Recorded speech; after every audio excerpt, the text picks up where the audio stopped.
I'm Aaron Baker from PhoneDog.com, and it's part 2 of an epic dogfight smackdown between the Verizon Wireless HTC One and the Motorola Droid Ultra, one of 3 new Droid devices on Verizon. This sucker's been a long time coming. This represents the newest member of the Droid family. Which one's the best? Which one's the must-have? It's part 2, and we're going to find that out together.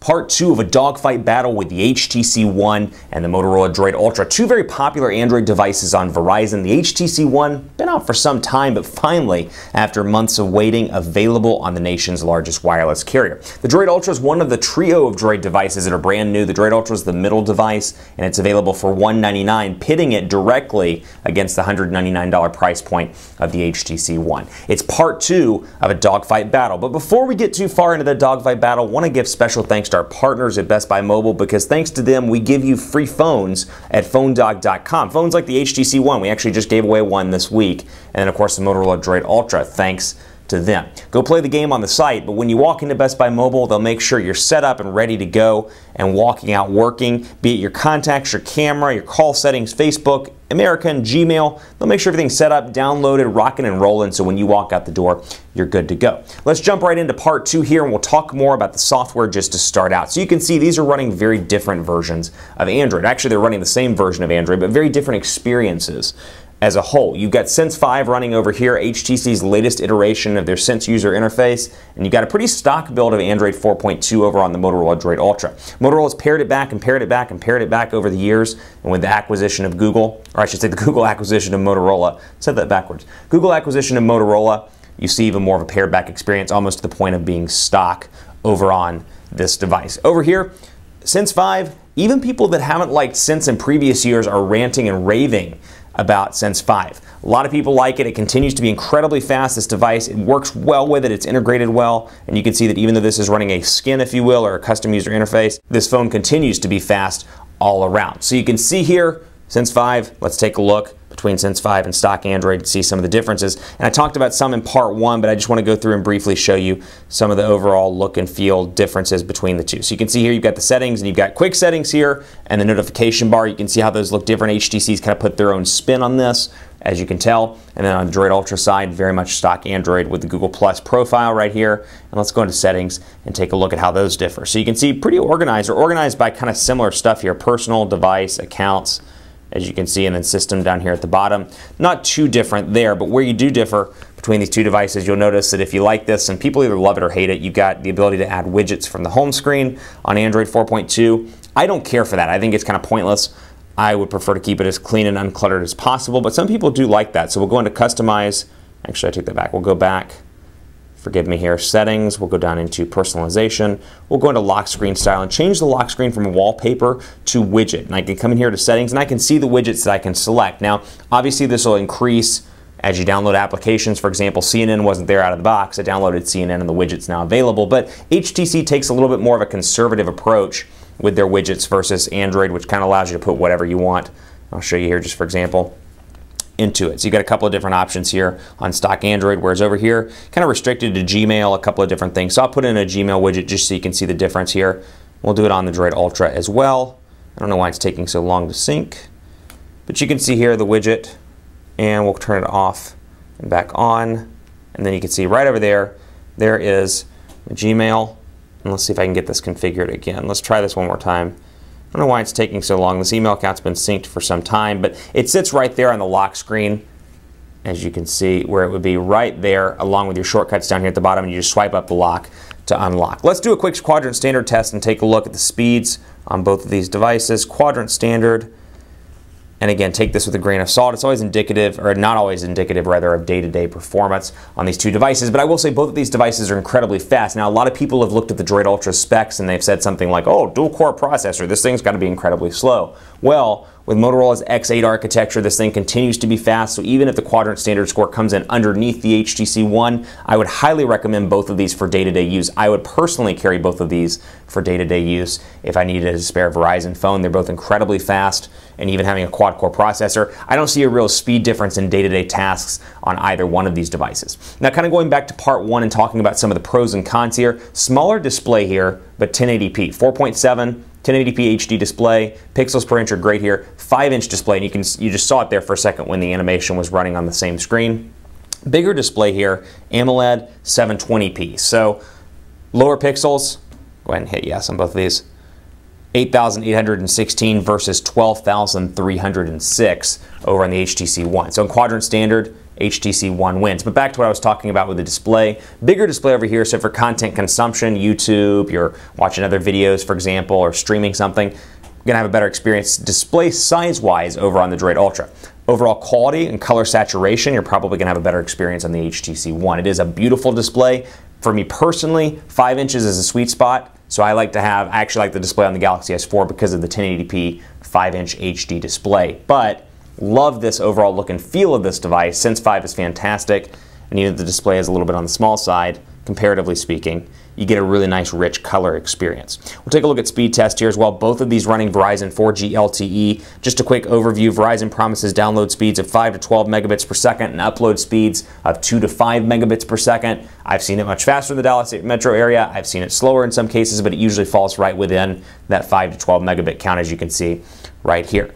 One is running at about 5.1, Droid Ultra running right now at about 8.4. So much faster, actually pretty significantly faster than the HTC One. So 8.65 megabits per second over here, 5.54 megabits per second over on the HTC One. Now just one other thing I wanted to point out about the display. AMOLED display over here, a standard display over here, 1080p HD display over here. Colors on this device are very much AMOLED-y, if you will. If you worked with an AMOLED device display in any time in the past, you know how the colors differ from a standard LCD or at different display technologies. Like for example, I'm looking at it right now in the speed test, and the camera may not show you this accurately, but this is like absurdly green, and this is absurdly aqua, whereas over here the colors are a little bit more, not washed out, but maybe more realistic. Over here it's like green or turquoise staring at you in the face. So colors are very vibrant over here, and they look good, but in a lot of cases they're a little bit to the point where it's like holy color saturation Batman, whereas over here you've got a little bit more of a realistic picture of the images or of the color quality. Let's take a look at the cameras here. 4 ultra pixel camera, which is essentially 4 megapixels over here, 10 megapixel camera over here. Most people look at that and say 4 megapixels, how in the world does that take a decent image? Well, HTC's done an incredible job here getting this camera up to par. I love the camera on the HTC One. I think it's fantastic. That's an area that needs improvement on the Droid Ultra. It's very similar to the camera on the Moto X, which is 10 megapixels as well. And I see some issues with the Moto X on a pretty regular basis. But let's pull over something here from my desk to take a picture of, just to show you kind of a sample. You know what, we'll use a SIM card.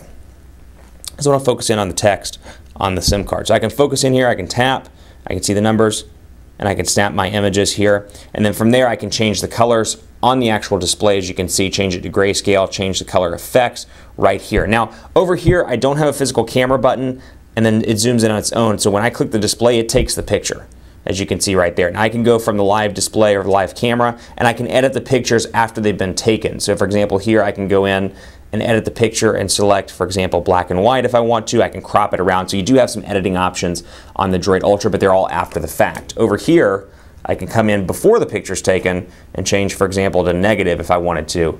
Picture's still running, hasn't been taken yet. Camera's still running, I should say, hasn't been taken yet. And I can snap it. Now, there are cool opportunities here on the HTC One. One of my personal favorites. That's hard to say.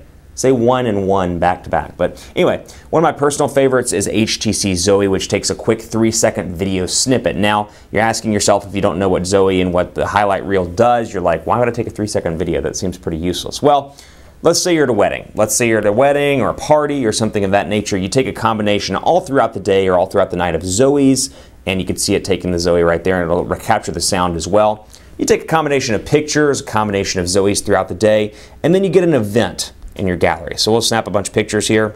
We'll just move it around the display. I'll take a couple of keyboard pictures, take a couple of pictures of my desk, move around here, take a picture of my Diet Snapple, and then I'll go in here to gallery, for example, and you can see, boom, there's my gallery. I'll come in here and say Dallas, Texas from August 29th, which is today. So you're going to see the Zoe's moving here, and I can come up here to what's called a highlight reel, and you're going to see the highlight reel running. And this is something that's on the device side. You have to do nothing to edit this, and you can change the editing around if you want to, from let's say, Vega to Eiffel or Avalon if you want to. And it'll change the editing slightly. And from here you can share this little snippet, which is really cool for social media, really cool to send to your family.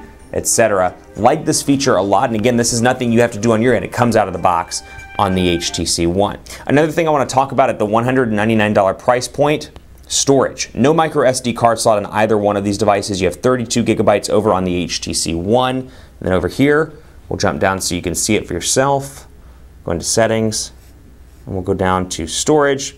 You only have 16 gigabytes of storage on the Droid Ultra with no opportunities to expand that out. So we'll go down here to storage as well. 32 gigabytes on the HTC One, roughly 8-ish megabytes taken. Over here, you've only got 9 gigabytes available for whatever you want, mostly once you download it out of the box. Granted, I've downloaded some applications, so that number is not fresh out of the box, but about 9.75 gigabytes over here. You got 24 gigabytes over here available. So compare that, again, at the same price point, and I think you may have a decision to make. Both of these devices are awesome all around. There's a lot to offer here, and again, like anything else in the mobile space, it's going to depend on what's most important to you. I'll tell you the pros and cons of both of these devices. Pros here, beautiful metal build quality. This phone is beautiful to hold in the hand. I love the way it feels. The curved back makes it really easy to hold on long phone calls. Boom sound, which we weren't even able to cover due to time constraints, is great on this device.